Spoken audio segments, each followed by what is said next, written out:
back-to-back champion in the pentathlon. Do not leave the door open against this woman in the 800. She will make everybody pay. What was the energy like going into the 8? Like, I mean, you know that you can do it, but I mean, did you feel like the body was going to respond? Honestly, it was definitely a mind over matter situation.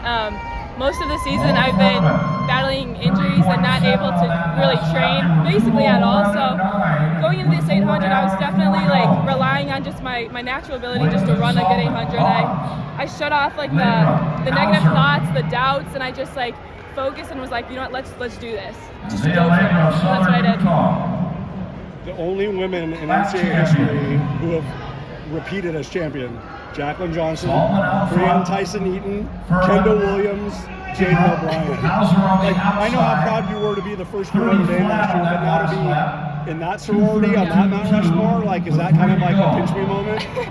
For sure. I mean, it's very humbling. Like, that's the word I'd use to describe it. And I'm so full of gratitude, and it took so many people to get me to the starting line today. Like, shout out to my trainer Morgan, who taped me and needled me and scraped me every single day.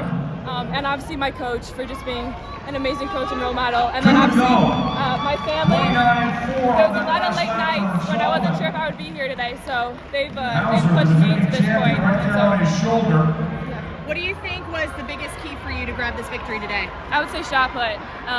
Hurdles was solid, but my high jump today was very much not what I was capable of doing. So I think shot put was what kind of gave me that little edge over other competitors and helped me grab the title. As Eric said, it's one thing to be a champion, but to do it back-to-back like that, we're unheard of. As we heard, like, the names of athletes that have done it. Did you add, like, was there any type of pressure, external or internal, to just be able to come out here and just do it again? There definitely was, but I made a point to block it out. I knew going in, not only the pressure that I put on myself, but what like other people were expecting. And hopefully you can still hear me. No, you're great. Okay.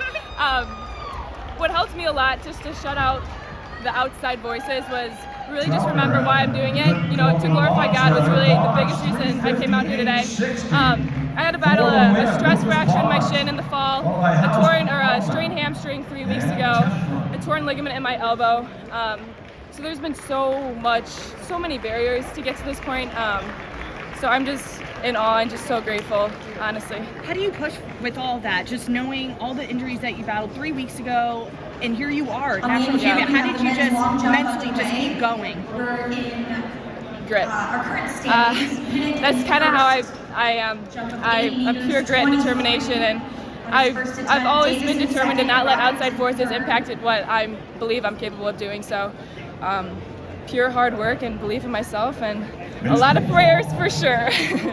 How do we now look towards outdoors? I think you finished 7th place at NCAA Outdoors last year. How do you bring this momentum and carry it through to the outdoor season? Honestly, I think just to keep myself on just an even plate, not get too high emotionally, not get too low, just stay focused. And I have big goals, big dreams I want to accomplish this season, and so just stay focused on that and just go for it. Great job out there. Congratulations. Thank you so much.